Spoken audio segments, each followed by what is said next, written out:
إن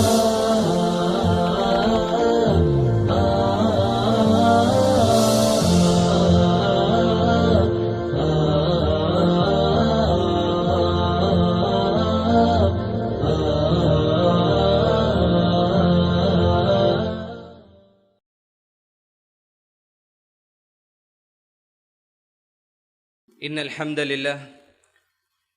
لله حمدا طيبا كثيرا مباركا فيه، وأشهد أن لا إله إلا الله وحده لا شريك له، وأشهد أن محمدا عبده ورسوله. ما بعد، فإن خير الحديث كتاب الله، وخير الهدي هدي محمد صلى الله عليه وسلم، وشر الأمور محدثاتها، وكل محدثة بدعة، وكل بدعة ضلالة، وكل ضلالة في النار. فأعوذ بالله من الشيطان الرجيم. بسم الله الرحمن الرحيم. وما أرسلناك إلا رحمة للعالمين. بسم الله الرحمن الرحيم. رب اشرح لي صدري ويسر لي أمري واحلل عقدة من لساني يفقهوا قولي. قابل احترام بزرگوں، خواتین اور عزیز نوجوان ساتھیوں، آپ تمام کا اس خصوصی پروگرام میں تہہ دل استقبال ہے. السلام علیکم ورحمۃ اللہ وبرکاتہ. لیکن تھوڑا سنجیدگی سے سوچئے. آپ اگر وہ چیزوں میں ملوث بھی ہیں تو آپ تھوڑا سنجیدگی سے سوچئے، یہ کیا ہو رہا ہے؟ یہ ہو رہا کیا ہمارے شہر میں 3 دن سے؟ یہ ہو رہا کیا؟ یہ گلی گنچوں میں ہو رہا کیا صاحب؟ اس بات پر کہا جاتا ہے کہ اللہ کے نبی صلی اللہ علیہ وسلم کی پیدائش ہے، خوشیاں مناؤ، جھومو، ناچو، گاؤ، چراغاں جلاؤ، جو کرتے کرو. سوچو آپ، خالی تھوڑی دیر کے لیے بیان چلے تک سوچیے، آپ سب کچھ کر لو. اور یہ مثال دی جا رہی، ابو لہب نبی صلی اللہ علیہ وسلم کی جو خوشخبری سن کر انگوٹھی نکال کے دے دیا تھا. کبھی ابو لہب کے بارے میں قرآن میں پڑھے آپ؟ سورہ لہب اللہ تعالیٰ نازل کر فرمایا تبت یدا ابی لہب وتب، ہلاک ہو جائے ابو لہب، جہنم کا ٹھکانہ ہے ابو لہب اور ابو لہب کی بیوی. آپ جہنمی کی مثال دے رہے ہیں نبی صلی اللہ علیہ وسلم کی امت کو. وہ ابو لہب جو اللہ کے نبی صلی اللہ علیہ وسلم پر بددعا کیا تھا، یہ بولا تھا اے نبی تم سارا دن ہلاک ہو جاؤ، یہ بددعا کرنے والے کی مثال آپ دے رہے ہیں. یہ بددعا بھی تو اس کی پیش کریے. ارے ایسے کافر کی مثال جس کے بارے میں اللہ تعالیٰ نے کہہ دیا یہ جہنمی، اس کی مثال آپ پیش کرتے ہمارے سامنے نہیں.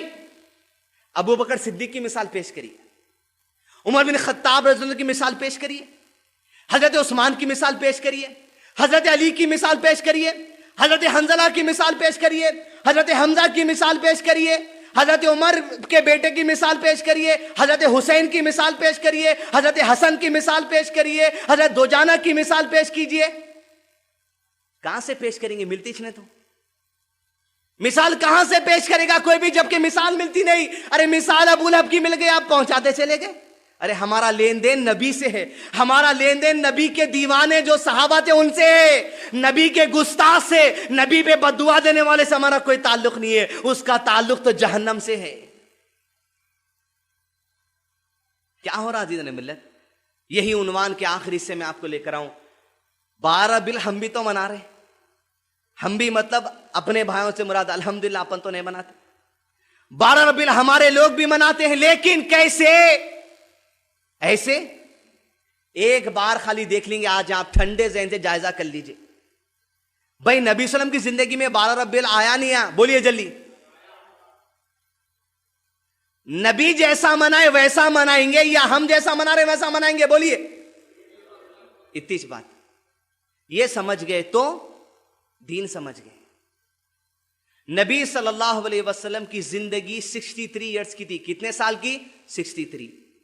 63 ایئرز میں اللہ کے نبی صلی اللہ علیہ وسلم کو 40 سال میں بنایا گیا. 40 سال تک قرآن نازل نہیں کیا گیا تھا. اب نبی نہیں بنائے گئے تھے. 40ویں سال میں زندگی کے اللہ کے نبی صلی اللہ علیہ وسلم جب نبی بنا دیے گئے تو 40 سے لے کے 63 تک اللہ کے نبی صلی اللہ علیہ وسلم کے نبوت کے دور میں 23 ربیع الاول آئے. کتنے آئے؟ 23 ربیع الاول میں سے میرے جتنے بھائیاں جو آج ایسا روڈوں پہ پھر رہے ہیں یا جو کچھ بھی کر رہے ہیں، آپ جانتے، تفصیل بیان کرنے کی ضرورت نہیں ہے. کوئی دوسرا شہر ہوتا تو بتانا پڑتا تھا، حیدرآباد میں بتانے کی ضرورت نہیں. آپ دیکھ لے کیا ہے. اب خالی نبی کے گھر میں کیا تھا ربیع الاول وہ دیکھ لیں گے. اگر ویسا ہی ہے تو ویسا ہی، ایسا کریں گے پھر حیدرآباد بھول جانا، اردو گھر سے ویسا نکالیں گے پھر جلوس۔ 23 ربیع الاول ہے، نبی کی زندگی میں کتنے صلی اللہ علیہ وسلم؟ کتنے؟ 23 میں ایسا جو ہو رہا، ایک بتائیے آپ، خالی ایک بتائیے خالی آپ۔ 23 میں سے 22 چھوڑ دے رہا ہوں، 23 میں سے 22 چھوڑ دے رہا ہوں، خالی 23 ربیع الاول میں نبی صلی اللہ علیہ وسلم کے گھر میں کیا تھا یہ دیکھ لیں گے۔ اس دن جو گھر میں تھا میرے آقا کے، اس دن جو گھر میں تھا میرے نبی کے، اگر ویسا تھا جیسا ہم کر رہے، پھر یہاں سے آج ایسی ریلی نکلیں گی، دنیا میں شاید کیسا منظر دیکھا ہوں گا۔ 23 ربیع الاول اللہ کے نبی صلی اللہ علیہ وسلم زندگی میں شروع ہونے ایک دن ہے، 29 صفر کی تاریخ ہے۔ کون سی تاریخ ہے؟ 29 صفر۔ اللہ کے نبی صلی اللہ علیہ وسلم ایک جنازے کے ساتھ جنت البقیع، جس کو کہا جاتا ہے بقیع قبرستان جسے کہا جاتا ہے، وہاں گئے۔ جنازے کی تدفین عمل میں آ کر اللہ کے نبی صلی اللہ علیہ وسلم جیسے اپنے گھر کی طرف پلٹے، اللہ کے نبی صلی اللہ علیہ وسلم کے سر میں شدت کا درد شروع ہو گیا، اور سر پر کس کر اللہ کے نبی صلی اللہ علیہ وسلم نے پٹی باندھ لی، کپڑا باندھ لیا۔ درد کی شدت یہاں سے جو شروع ہوئی، یہ اللہ کے نبی صلی اللہ علیہ وسلم کے وفات سے پہلے کا 13واں دن تھا۔ کون سا دن تھا؟ 13واں دن۔ اللہ کے رسول صلی اللہ علیہ وسلم بقیع قبرستان سے نکل کر اپنے گھر کی طرف گئے، یہاں تک کہ یہ درد سر اللہ کے نبی صلی اللہ علیہ وسلم کو 13 دن تک جاری رہا۔ دن کرتے چلے جا رہے، دین اسلام دنیا بھر میں غالب ہو چکا تھا۔ حجۃ الوداع کے موقع پر اللہ کے نبی صلی اللہ علیہ وسلم نے صحابہ سے کہہ دیا تھا، صحابہ کیا میں نے نبوت کا حق ادا کر دیا؟ تو صحابہ نے کہا اللہ کے نبی صلی اللہ علیہ وسلم آپ نے حق ادا کر دیا۔ تو اللہ کے نبی صلی اللہ علیہ وسلم نے اپنی شہادت کی انگلی اٹھا کر آسمان کی طرف اٹھا اور کہا اللہم اشہد اللہم اشہد اللہم اشہد، اے اللہ تو گواہ رہنا میں نے حق ادا کر دیا نبوت کا۔ ان لوگوں نے گواہی دے دی، تو بھی گواہ رہنا، نبوت کا کام مکمل کر دیا گیا۔ زندگی کے دن کٹتے چلے گئے، یہاں تک کہ زندگی کا 10 دن گزرتے چلے گئے، تکلیف میں اضافہ ہوتا چلا جا رہا تھا، یہاں تک کہ کچھ مہینے پہلے خیبر کی جنگ ہوئی تھی۔ خیبر کی جنگ میں ایک شخص نے اللہ کے نبی صلی اللہ علیہ وسلم کو کھانے میں زہر ملا کر دے دیا تھا۔ نبی صلی اللہ علیہ وسلم کہتے ہیں زندگی کے آخری ایام میں وہ زہر کا اثر بھی تیز ہونے لگا، یہاں تک کہ زندگی کے دن کرتے کرتے ایک ہفتہ آخری اللہ کے نبی صلی اللہ علیہ وسلم کا رہ گیا، دنیا میں دین غالب ہو چکا، صحابہ امن و امان میں ہے، زندگی کا سسٹم ہر طور طریقے کو اللہ کے نبی صلی اللہ علیہ وسلم بیان کر دی، یہاں تک کہ اللہ کے نبی صلی اللہ علیہ وسلم زندگی کا آخری 7واں دن ہے، سر کے درد کی شدت بڑھتی چلی جا رہی تھی، اللہ کے نبی صلی اللہ علیہ وسلم کو غشی آتی جاتی، یعنی سر کے درد کی وجہ سے اللہ کے نبی صلی اللہ علیہ وسلم بے ہوش ہو کے گر جاتے۔ یہاں کہ اللہ کے نبی صلی اللہ علیہ وسلم غشی جب دور ہوتی تو اللہ کے نبی صلی اللہ علیہ وسلم ازواج سے پوچھتے، اے میرے شریک حیات، میں کل کون سی شریک حیات کے گھر میں رہنے والا ہوں، میں کل کون سی بیوی کے گھر میں رہنے والا ہوں، اس لیے کہ اللہ کے نبی صلی اللہ علیہ وسلم ایک دن ایک شریک حیات کے گھر پہ رہا کرتے تھے۔ تمام ازواج مطہرات ایک جگہ تھے، سب سمجھ گئے کہ اللہ کے نبی صلی اللہ علیہ وسلم کی طبیعت اب بہت ہی جو سو تکلیف کی حالت میں ہے، لہذا تمام ازواج مطہرات نے مل کر فیصلہ دیا، اے اللہ کے نبی صلی اللہ علیہ وسلم اب یہاں سے آپ کی زندگی کے جتنے دن بھی ہیں، اے اللہ کے نبی صلی اللہ علیہ وسلم آپ جس بھی بیوی کے پاس رہنا چاہیں آپ کے اختیار کے پاس ہے، ہم کوئی آپ سے مطالبہ نہیں کریں گے۔ سب نے اپنی باری ہبا کر دی، تو اللہ کے نبی صلی اللہ علیہ وسلم نے کہا میں حضرت عائشہ کے گھر میں رہنا چاہتا ہوں رضی اللہ تعالیٰ عنہ۔ اللہ کے نبی صلی اللہ علیہ وسلم نے جیسے کہا، حضرت علی رضی اللہ عنہ آئے اور حضرت فضل رضی اللہ عنہ ہے، دونوں کے کندھوں پر ہاتھ رکھ کر اللہ کے نبی صلی اللہ علیہ وسلم، تکلیف کی شدت تھی، سر پہ پٹی بندھی ہوئی تھی، دونوں کے کندھوں پر ہاتھ رکھ کر حضرت عائشہ کی حجرے کی طرف چلتے ہیں، اور الریح المختوم میں سلمان مبارک پوری لکھتے ہیں جب اللہ کے نبی صلی اللہ علیہ وسلم کندھوں پر ہاتھ رکھ کر چل رہے تھے تو آپ کے قدم مبارک زمین پر گھسیٹے چلے جا رہے تھے، آپ قدم رکھنے کے لیے بھی اتنا جو سو شدت تھی آپ کی کہ اس کو جو سو مشکل محسوس کر رہے تھے، یہاں تک کہ اللہ کے نبی صلی اللہ علیہ وسلم حضرت عائشہ رضی اللہ عنہا کے گھر میں گئے۔ حضرت عائشہ رضی اللہ عنہا کے بارے میں آتا ہے زندگی کے جو 7 دن اللہ کے نبی صلی اللہ علیہ وسلم بتائے، حضرت عائشہ رضی اللہ عنہا جو کچھ اللہ کے نبی صلی اللہ علیہ وسلم سے دعائیں حفظ کی تھی وہ دعائیں پڑھتی چلی جاتی اور آپ صلی اللہ علیہ وسلم پر دم کرتے جاتی، اور اللہ کے نبی صلی اللہ علیہ وسلم کے ہاتھ کو برکت کی نیت سے خود اللہ کے نبی صلی اللہ علیہ وسلم جسم اتھر پر پھیرتی چلی جاتی، یہاں تک کہ عزیزان ملت 7ویں دن کا سورج ڈوب گیا۔ 7ویں دن کا سورج ڈوبتے ڈوبتے 6ویں دن کا سورج نمودار ہوا۔ دوپہر کا وقت اللہ کے نبی صلی اللہ علیہ وسلم ظہر کی نماز کے لیے مسجد نبی میں آئے، مسجد نبی میں آ کر اللہ کے نبی صلی اللہ علیہ وسلم ممبر پر بیٹھ گئے. آپ صلی اللہ علیہ وسلم کی ایک کیفیت دیکھ کر تمام صحابہ جس طرح چمٹ جاتے ہیں اس طرح اللہ کے نبی صلی اللہ علیہ وسلم کے قریب پورے کے پورے چمٹ گئے. اللہ کے نبی صلی اللہ علیہ وسلم نے صحابہ کے سامنے اللہ کی حمد بیان کی اور 4 باتوں کی وصیت کی. سب سے پہلے اللہ کے نبی صلی اللہ علیہ وسلم نے کہا یہود اور نصارہ پر اللہ تعالیٰ کی لعنت ہو کیونکہ انہوں نے اپنی انبیاء کی قبروں کو سجدہ گاہ بنا لیا ہے، اور فرما میری قبر پہ تم سجدہ کبھی نہیں کرنا. دوسری بات اللہ کے نبی صلی اللہ علیہ وسلم نے جو کہی نصیحت ہے، یہ 3 پوائنٹس میں یاد رکھیے، نبی کے علاوہ کوئی دوسرا نہیں بول سکتا ہے بات. اللہ کے نبی صلی اللہ علیہ وسلم ممبر پر بیٹھے اور تمام صحابہ جتنے سامنے تمام سے کہا میرے صحابہ، اگر میں نے اپنی زندگی میں تم میں کسی کی پیٹھ پر اگر کوڑا مارا ہے، آج محمد کی پیٹھ تمہارے سامنے حاضر ہے، کوڑا مار کے بدلہ لے لینا. یہ ہے نبی محمد رسول اللہ صلی اللہ علیہ وسلم کہ اگر میں نے تم میں سے کسی کی پیٹھ پر کوڑا مارا ہے تو آج محمد کی پیٹھ حاضر ہے، مار کر بدلہ لے لینا. لیکن مجال نہ تھی کوئی صحابی اٹھ سکا. اندازہ لگائی اللہ کے نبی صلی اللہ علیہ وسلم کی زندگی میں بھی اللہ کے نبی نے کسی کو تکلیف نہیں دی ہے. دوسری بات اللہ کے نبی صلی اللہ علیہ وسلم نے کہا میرے صحابہ، اگر میں نے اپنی زندگی میں تم میں سے کسی کی بے آبروئی کی ہے، کسی کی بے عزتی کی ہے، آج محمد کی عزت حاضر ہے، مجھے بے آبرو کر دینا صلی اللہ علیہ وسلم. زبان سے کیا نکل جاتا ہمارے کس کے لیے، کس کی بے عزتی کرنے کے لیے. شادیوں میں گئے اس کی بے عزتی کر دیے، کھانا ویسا تھا، ساڑی ویسی پہن کے آئی، برقع ویسا پہن کے آئی، کپڑے ایسا پہن کے آئی، اسٹیج دیکھو کیسا تھا. نبی صلی اللہ علیہ وسلم نے کہا اگر کسی کی بے عزتی ہوئی مجھ سے تو مجھے بے عزت کر دو. تیسری بات اللہ کے نبی صلی اللہ علیہ وسلم نے کہی اے میرے صحابہ، میں تمہیں کسی کا کچھ اگر پیسہ باقی ہوں تو آج لے لینا.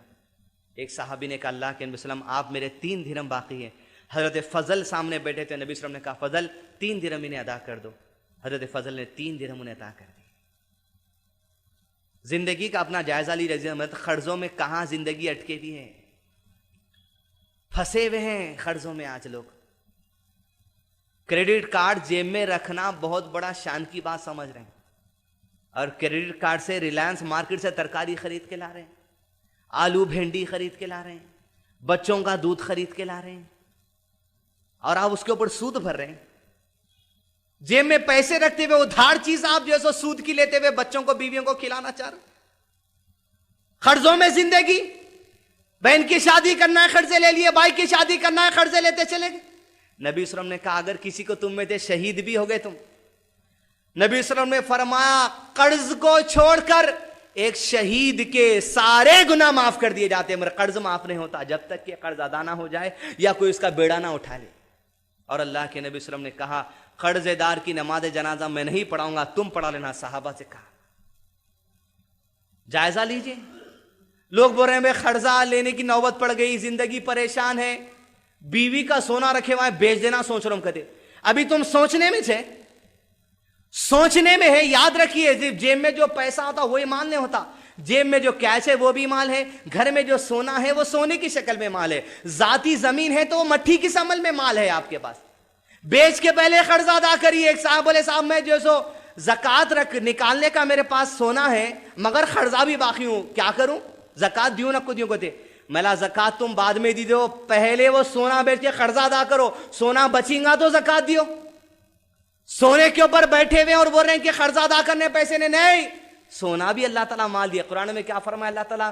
یہ جو سونا جو تم جمع کرتے ہو جہنم کی آگ پہ تپایا جائے گا اور تمہارے پہلوؤں پہ اس سے سیکا جائے گا. کیا سمجھ رہا ہے؟ سونا چاندی ہر چیز دولت میں شمار ہوتی. گاڑی ہے آپ کا 50,000 کی، مال ہے، بیچ کے قرضے ادا کرو. نبی صلی اللہ علیہ وسلم نے فرمایا اگر میں تم میں سے کسی کا مال باقی ہوں تو لے لینا. کہا 3 درہم. اس کے بعد اللہ کے رسول صلی اللہ علیہ وسلم نے صحابہ سے کہا ایک شخص کو اللہ سبحانہ تعالیٰ نے اختیار دیا تھا، بڑی پیاری حدیث ہے، ایک شخص کو اللہ تعالیٰ نے اختیار دیا تھا کہ وہ دنیا کی شان و شوکت حاصل کر لے یا اللہ تعالیٰ کے پاس جو ہے اس کو حاصل کر لے، لیکن اس شخص نے اللہ کے پاس جو ہے اس کو حاصل کرنے کی کوشش کی. یہ بات جیسے نبی صلی اللہ علیہ وسلم نے کہی، ابو بکر صدیق رضی اللہ عنہ سامنے بیٹھے بیٹھے رونے لگے اور روتے روتے کہا اللہ کے نبی صلی اللہ علیہ وسلم ہمارے ماں باپ کے ساتھ ہم آپ پر قربان. پیچھے سے صحابہ نے کہا یہ بوڑھے کو کیا ہو گیا؟ نبی صلی اللہ علیہ وسلم ایک دوسرے شخص کے بارے میں کہہ رہے ہیں اور یہ شخص کہتا ہے ہم نبی صلی اللہ علیہ وسلم پر ماں باپ کے ساتھ قربان. ابو بکر صدیق رضی اللہ عنہ نے بعد میں کہا اللہ کے نبی صلی اللہ علیہ وسلم نے وہ جو شخص کا تذکرہ کیا وہ خود نبی نے اپنے آپ کا تذکرہ کیا کہ اللہ کے نبی صلی اللہ علیہ وسلم نے دنیا کے تمام شان و شوکت کو چھوڑ کر اللہ کے پاس جو خزانے، اللہ کے پاس جو نعمتیں، اس کو ترجیح دی۔ پھر اللہ کے نبی صلی اللہ علیہ وسلم نے کہا مال کے معاملے میں، پیسے کے معاملے میں اور رفاقت کے معاملے میں، میرا ساتھ دینے میں، دنیا میں اگر مجھ پر کسی کا احسان ہے ابو بکر، وہ احسان تیرا مجھ پر ہے۔ اور فرمایا ابو بکر میں اگر اللہ کے بعد کسی کو دوست بناتا تو ابو بکر تجھے دوست بناتا، لیکن ایمان کی دوستی تیرے اور میرے لیے کافی ہے بس۔ یہاں تک کہ اللہ کے نبی نے خطبہ ختم ہوا، سر پہ پٹی بندھی بھی اللہ کے نبی صلی اللہ علیہ وسلم گھر چلے گئے۔ زندگی کا چوتھے دن کا سورج نمودار ہوا۔ ظہر کی نماز اللہ کے نبی صلی اللہ علیہ وسلم نے پڑھائی، عصر کی نماز اللہ کے نبی صلی اللہ علیہ وسلم نے پڑھائی، اور زندگی کی آخری نماز کی امامت جو اللہ کے نبی صلی اللہ علیہ وسلم نے کی وہ مغرب کی نماز تھی اپنی زندگی کے آخری چوتھے دن۔ یعنی زندگی کے مزید 17 جو نمازیں تھیں، 17 نمازوں کی امامت اللہ کے نبی صلی اللہ علیہ وسلم نے کیے، اور رسول اللہ صلی اللہ علیہ وسلم کی حاضری میں ابو بکر صدیق نے 17 نمازوں کی امامت کی۔ اور یہ مغرب کی نماز کے بعد اللہ کے نبی صلی اللہ علیہ وسلم جو اپنے حجرے میں گئے، مسجد کے بازو جو تھا، عشاء کی نماز کا وقت ہوا، مؤذن نے اذان دے دی تو اللہ کے نبی صلی اللہ علیہ وسلم نماز کے لیے اٹھنا چاہے، تکلیف میں اتنی شدت ہو گئی کہ غشی کھا کر آپ صلی اللہ علیہ وسلم گر گئے۔ اللہ کے نبی صلی اللہ علیہ وسلم پر ٹھنڈا پانی ڈالا گیا۔ اللہ کے نبی صلی اللہ علیہ وسلم کو ہوش آنے پر آپ صلی اللہ علیہ وسلم نے حضرت عائشہ سے کہا کہ عائشہ لوگوں نے نماز پڑھ لی۔ نبی صلی اللہ علیہ وسلم سے کہا کہ اللہ کے نبی نہیں پڑھی، آپ کے انتظار میں، آپ اٹھنا چاہتے نماز کو جانے کے لیے لیکن غشی کھا کر گر جاتے، پھر آپ کے اوپر ٹھنڈا پانی ڈالا جاتا، آپ کو جب ہوش آتا تو پوچھتے کیا لوگوں نے عشاء کی نماز پڑھ لی؟ کہا جاتا اللہ کے نبی صلی اللہ علیہ وسلم نہیں، آپ کے انتظار میں ہیں۔ اللہ کے نبی صلی اللہ علیہ وسلم سمجھ گئے کہ اب آپ میں مسجد کے اندر جا کے امامت کرنے کی اتنی طاقت نہیں ہے، لوگوں کو تاخیر ہو رہی ہے۔ اللہ کے نبی صلی اللہ علیہ وسلم نے حجرے سے پردہ ہٹایا اور انگلی سے اشارہ کر کہا ابو بکر آج سے تم امامت کا مصلی سنبھال لینا۔ اللہ کے نبی صلی اللہ علیہ وسلم کی حاضری میں ابو بکر صدیق نے امامت کے مصلی کو سنبھالا، اور اللہ کے نبی صلی اللہ علیہ وسلم کی حیات میں 17 نمازوں کی امامت کی۔ کتنے نمازوں کی امامت کی؟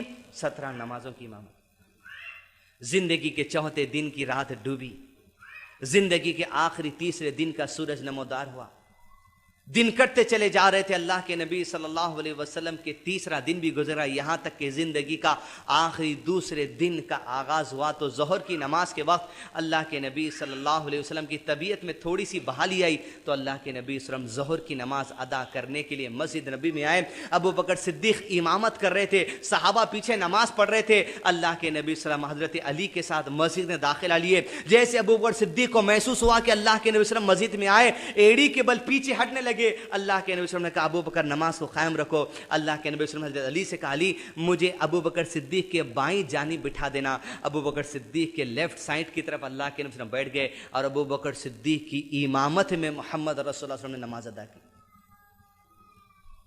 کس مرتبے والے وہ نبی ہوں گے؟ اس لیے علماء کرام کہتے ہیں نبی کے بعد اگر کوئی اعلیٰ شخصیت انسانوں میں ہے تو ابو بکر صدیق رضی اللہ عنہ ہے، اس لیے کہ نبی کی امامت کی۔ کون سے نبی کی امامت کی؟ جس نبی نے سارے انبیاء کی امامت کی، اس نبی کی امامت ابو بکر صدیق نے کی۔ یہاں تک کہ زندگی کے تیسرے دن کی مغرب اور عشاء کا نماز ختم ہوا اور اللہ کے نبی صلی اللہ علیہ وسلم کی زندگی کی آخری رات کا آغاز ہوا۔ آخری رات کا آغاز کل بھی ہمارے زندگی میں، ہمارے شہر میں ہوا تھا۔ کس چراغوں کے ساتھ، کس شرکی الفاظ کے ساتھ، کس دھوم دھڑاکے کے ساتھ ہوا تھا، اور یہ اللہ کے نبی صلی اللہ علیہ وسلم کی زندگی کا آخری 12 ربیع الاول شروع ہوتا ہے۔ ذہن میں یہ آئینہ ہے آپ کے لیے، جائزہ ہے آپ کے لیے۔ آپ مارتے مار کے جائیے، تھوکتے تھوک کے جائیے، لیکن ہمارا کام ہے اللہ کے نبی صلی اللہ علیہ وسلم کی بات آپ کا آخری ربیع الاول آپ کے سامنے پیش کر دینا۔ اب آپ کی ذمہ داری ہے کہ جس تک آپ یہ بات پہنچا سکتے پہنچا دیجئے۔ آخری ربیع الاول اللہ کے نبی صلی اللہ علیہ وسلم مغرب کی نماز ٹلی، عشاء کی نماز کا وقت ختم ہوا، اللہ کے نبی صلی اللہ علیہ وسلم رات چلتی چلی گئی، یہاں تک کہ رات کو اللہ کے نبی صلی اللہ علیہ وسلم کے جسم اتھر میں تکلیف بڑھتی چلی گئی۔ جب اندھیرا ہو گیا، ماں عائشہ رضی اللہ عنہا چراغ جلانے کے لیے جب چراغ کے پاس گئی، تو وہ نبی جو اس قرآن کی روشنی کو دنیا میں پھیلانے کے لیے بھیجے گئے تھے، ان کی زندگی کی آخری رات گھر میں چراغ جلانے کے لیے تیل نہیں ہے، اور نہ قرضے ہیں، سبحان اللہ، اور نہ قرضے ہیں۔ ایسا بھی نہیں ہے کہ تیل بھی نہیں ہے اور قرضوں میں لطف ہے، نہیں، سبحان اللہ، نہ قرضے ہیں نہ تیل ہے۔ اسی شام کو اللہ کے نبی صلی اللہ علیہ وسلم کے پاس 7 دینار تھے، سارے کے سارے صدقہ کر دیے، جتنے غلام تھے سب کو آزاد کر دیا، جتنے ہتھیار تھے سارے صحابہ میں بانٹ دیے۔ رات کا تہجد کا وقت ٹلتا چلا گیا، یہاں تک کہ اللہ کے نبی صلی اللہ علیہ وسلم کی زندگی کی آخری 12 ربیع الاول کی فجر کی نماز کے لیے حضرت بلال مسجد نبی پہنچے، کہا اللہ اکبر اللہ اکبر۔ جوق در جوق صحابہ مسجد نبی کے اندر جمع ہوتے چلے گئے، یہاں تک کہ حضرت بلال نے اقامت دے دی، مصلی پر ابو بکر صدیق رضی اللہ عنہ پہنچے، سارے صحابہ جماعت بنا کر اللہ اکبر کہ ابو صدیق نے امامت شروع کی، سارے صحابہ نے ہاتھوں کو باندھ لیا۔ جیسے آواز نبی صلی اللہ علیہ وسلم نے سنی 12 ربیع الاول آخری زندگی کا، نبی صلی اللہ علیہ وسلم کا جی چاہا کہ آخری مرتبہ میرے صحابہ کو دیکھ لوں۔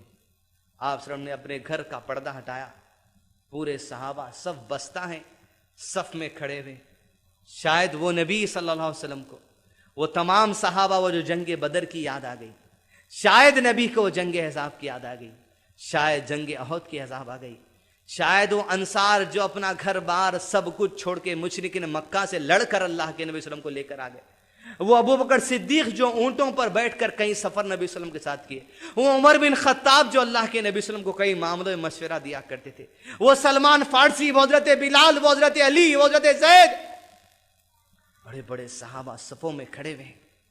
اللہ کے نبی صلی اللہ علیہ وسلم جیسا پردہ ہٹا کر ان کی طرف دیکھا، اللہ کے نبی چہرے پر مسکراہٹ آ گئی، مسکرا دیے، صحابہ کو جی بڑھ کر دیکھ لیا، اور اللہ کے نبی نے پردہ چھوڑ لیا اور نماز قائم کر لی۔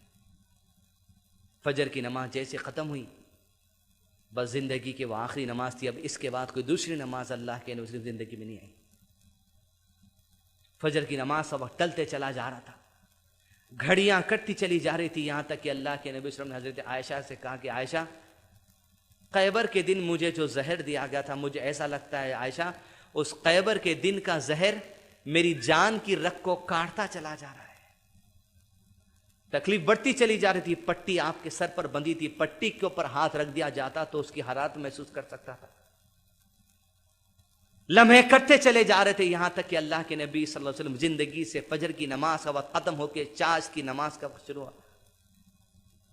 اللہ کے نبی صلی اللہ علیہ وسلم کے قریب آپ صلی اللہ علیہ وسلم کے ازواج تمام مطہرہ ازواج آ گئی، تمام ازواج محترمات، آپ کے نواز سے حضرت حسن، حضرت حسین حضرت آ گئے، اللہ کے نبی صلی اللہ علیہ وسلم کی بیٹی حضرت فاطمہ حضرت آ گئی، ان کے گھر میں آخری ربیع الاول کی صبح ہے، آج ہم نے بھی ربیع الاول کی صبح کی۔ اللہ کے نبی صلی اللہ علیہ وسلم فاطمہ اپنی بیٹی رضی اللہ عنہ کو قریب بلایا، کہا فاطمہ کو 2 باتیں، ایک بات کہتے ہنس دی اور ایک بات کہتے رو دی۔ کہا میری بیٹی فاطمہ، میرے وفات کے بعد میرے خاندان کے لوگوں میں سے تم وہ پہلے شخص ہوگے جو اللہ کے پاس انتقال کر کے آؤ گے۔ یہ بات موت کی خبر سنتے حضرت فاطمہ ہنس پڑی۔ اللہ کے نبی صلی اللہ علیہ وسلم نے دوسری بات کہی تو رو دی۔ کہا اللہ کے نبی صلی اللہ علیہ وسلم نے خاموشی سے، فاطمہ مجھے ایسا لگتا ہے شاید اب اسی مرض میں تیرے والد کا انتقال ہو جائے گا۔ یہ بات سننا تھا، حضرت عائشہ رضی اللہ عنہا رونے لگی۔ کہا ابا جان، ہائے ابا جان کی تکلیف۔ اللہ کے نبی صلی اللہ علیہ وسلم نے کہا، اے بیٹی رو مت، آج کے بعد تمہارے والد کو کوئی تکلیف ہونے والی نہیں ہے۔ لمحے کٹتے چلے جا رہے تھے، گنتی آخری منٹوں کی طرف، آخری لمحات کی طرف بڑھتی چلی جا رہی تھی۔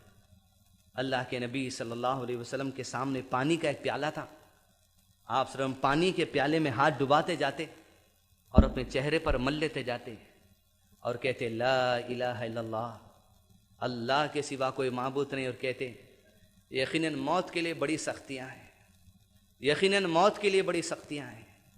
اور اللہ کے نبی صلی اللہ علیہ وسلم نے کہا، اگر کوئی جاننا چاہتا ہے کہ موت کو کیا سختی ہے، سب سے زیادہ سختی موت کے وقت محمد رسول اللہ صلی اللہ علیہ وسلم کو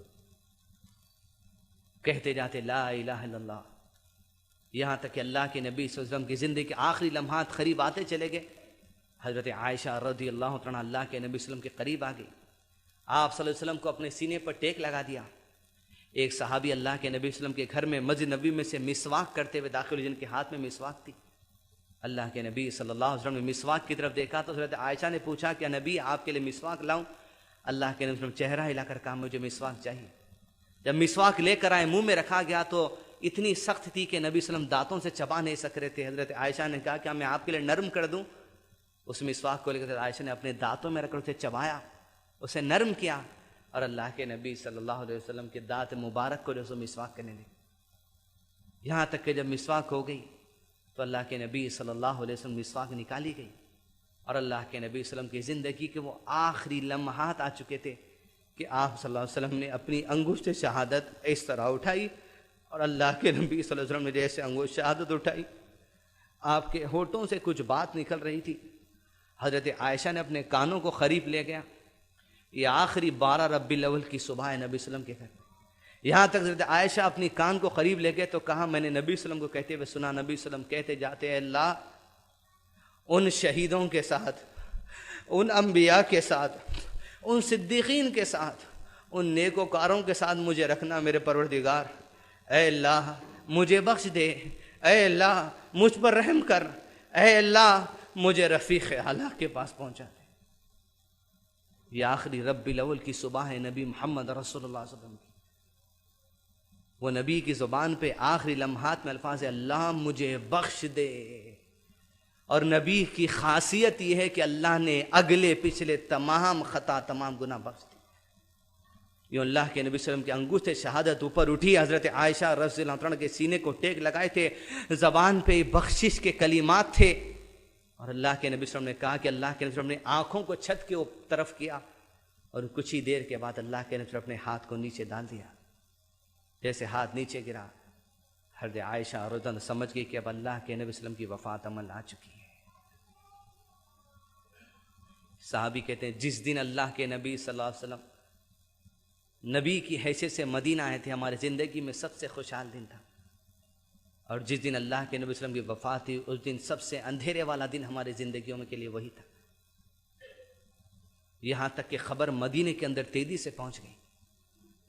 عمر بن خطاب رضی اللہ عنہ کو جب اطلاع ملی تو تلوار کو میان سے نکال کر کہا اگر کوئی کہہ دے میرے نبی صلی اللہ علیہ وسلم انتقال کر گئے تو اس کی گردن کو تن سے جدا کر دوں گا.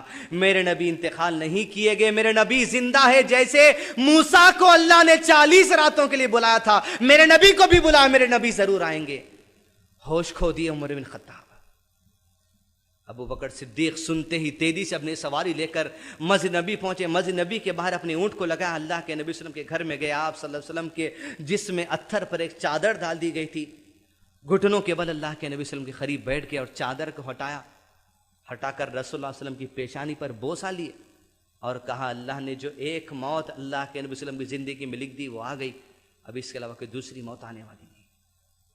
گھر کے باہر نکلے, عمر بن خطاب سے کہا عمر یہ بات چھوڑ دو, تم سختی میں ہے, تم ہوش کھو بیٹھے ہو. یاد رکھو جو کہ رسول اللہ صلی اللہ علیہ وسلم پر ایمان رکھتا ہے وہ جان لے کے نبی کی تقدیر میں جو ایک موت جو ایک وفات اللہ نے لکھ دی تھی وہ آ چکی. اب یاد رکھے جو اللہ پر ایمان رکھتا ہے اللہ کو کبھی موت آنے والی نہیں ہے. انت الاول فلیس قبلک شیء وانت الآخر فلیس بعدک شیء. وہ ہمیشہ سے ہمیشہ رہے گا, اس سے پہلے کوئی نہیں تھا وہ ہمیشہ سے, اس کے بعد کوئی نہیں وہ ہمیشہ رہنے والا ہے. یہاں تک کہ خبر پورے مدینے پورے عرب کے اندر آگ کی طرح پھیل گئی. اللہ کے نبی صلی اللہ علیہ وسلم کا جسم اتھر 12 ربیع الاول کی صبح اسی طرح رکھا گیا. 13 ربیع الاول کے دن بھی جسم اتھر گھر ہی میں تھا. 14 ربیع الاول کی شام کے وقت میں قبر کو کھودنے کا کام ہوا. اللہ کے نبی صلی اللہ علیہ وسلم کے جسم اتھر کو غسل دینے کے لیے بڑے بڑے جیت چند صحابہ لے گئے. 2 صحابی اللہ کے نبی صلی اللہ علیہ وسلم کے جسم اتھر کو کروڑ دیتے اور 2 صحابی غسل دیتے, پھر ادھر کروڑ دیتے, پھر ازل غسل دیا جاتا.